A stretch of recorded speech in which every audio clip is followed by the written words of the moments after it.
Bonjour à tous, bienvenue dans cette seconde capsule consacrée au Proche et Moyen-Orient depuis 1918. Aujourd'hui, nous chercherons à répondre à la première de nos questions.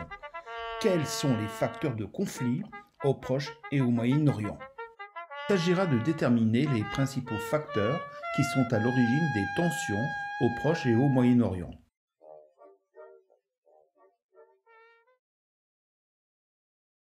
Pour cela, commençons par placer sur une carte du Proche et du Moyen-Orient les principaux conflits interétatiques, puis signalons-les par des cercles. Certains de ces conflits sont liés à la diversité ethnique et religieuse du Proche et du Moyen-Orient, comme par exemple le problème kurde, les tensions entre l'Iran perse et chiite et l'Arabie saoudite sunnite, ou encore la question de Jérusalem, capitale religieuse pour le judaïsme, l'islam et le christianisme.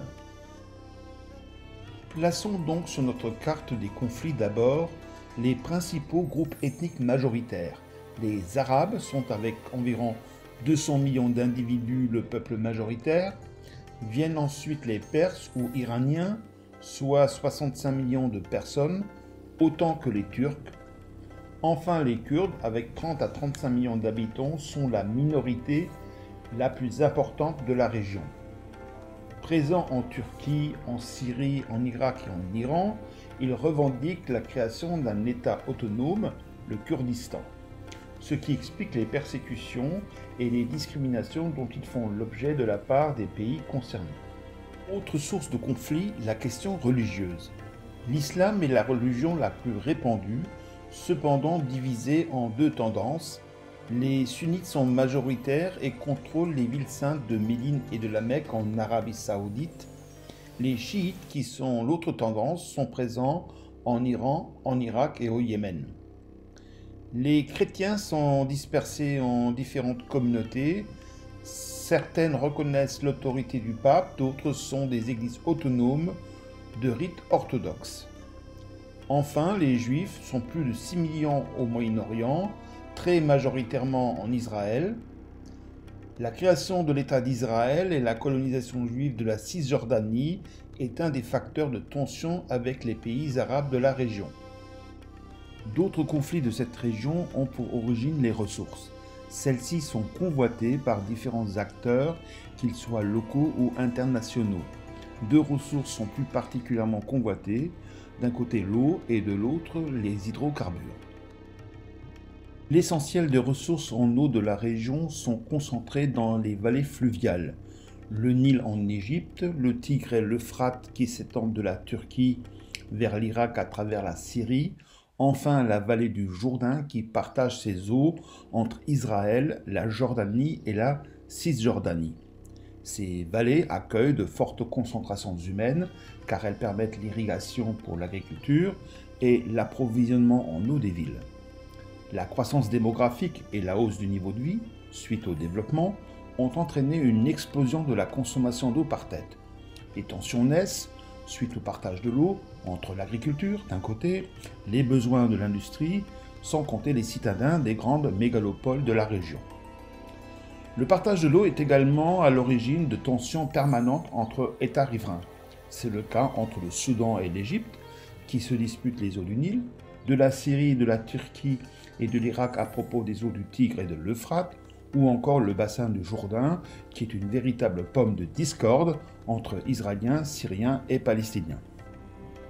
Autre source de convoitise, et pas des moindres, les hydrocarbures, puisque leur importance géostratégique pour les grandes puissances mondiales explique leur intervention dans la région, comme par exemple en 1991 lors de la guerre du Golfe. Le Moyen-Orient détient 40% des réserves mondiales de gaz et 70% des réserves de pétrole. Dès le début du XXe siècle, suite à l'industrialisation de l'Europe et de l'Amérique du Nord, des sociétés pétrolières géantes, dénommées majors, principalement américaines comme Standard Oil, Texaco ou Mobil, ou européennes comme British Petroleum ou Royal Dutch Shell, s'installent dans la région, contrôlant peu à peu la production. Après la Seconde Guerre mondiale, les États de la région souhaitent prendre le contrôle de l'exploitation, soit en augmentant leur participation dans les majors, soit carrément en les nationalisant, comme en Iran en 1951. Une nouvelle étape est franchie en 1960 lors de la création de l'OPEP, où les États arabes cherchent à s'approprier leurs ressources par la maîtrise de la production et des prix. C'est ainsi qu'en 1973, lors de la guerre du Kippour, ils augmentent fortement les prix du pétrole et frappent d'embargo les alliés d'Israël, provoquant ainsi le premier choc pétrolier. Le pétrole devient donc peu à peu un facteur de tension, voire de conflit, comme en 1991 lors de la première guerre du Golfe. Au départ, l'Irak de Saddam Hussein envahit le Koweït dans le but d'en contrôler le pétrole, déstabilisant ainsi le marché mondial des hydrocarbures. En réponse à l'invasion irakienne, les États-Unis, soutenus par les pays occidentaux, s'engagent militairement dans le cadre d'une résolution de l'ONU pour libérer le Koweït, ou bien tout simplement pour stabiliser une région vitale pour leurs approvisionnements en hydrocarbures. C'est l'un ou l'autre, ou bien les deux, ou bien l'autre plus que l'un. Faites votre choix. Au final, sans les hydrocarbures, le Moyen-Orient ne serait pas véritablement le Moyen-Orient. D'un côté, le pétrole est un enjeu vital pour les puissances occidentales. De l'autre, il est une arme redoutable entre les mains des pays producteurs de pétrole, qui en maîtrisent les prix. Quant aux autres, ceux qui sont dépourvus de ces ressources, comme la Turquie, le Liban ou l'Afghanistan, leur dépendance envers les pays producteurs est à l'origine de frustration, de rancœur et donc de tension. Pour conclure, l'ensemble de ces facteurs font du Proche et du Moyen-Orient une poudrière, un cocktail Molotov prêt à exploser. Pour réaliser ce cocktail, il vous suffit d'un peu de diversité ethnique et d'intolérance religieuse, des capitales religieuses à se partager, un bon zeste de frontières tracé à la va-vite, un bon tiers de ressources en eau mal réparties et convoitées de toutes parts, enfin un bon litre d'hydrocarbures. Bien remuer l'ensemble et non pas secouer, enfin évitez d'allumer la mèche.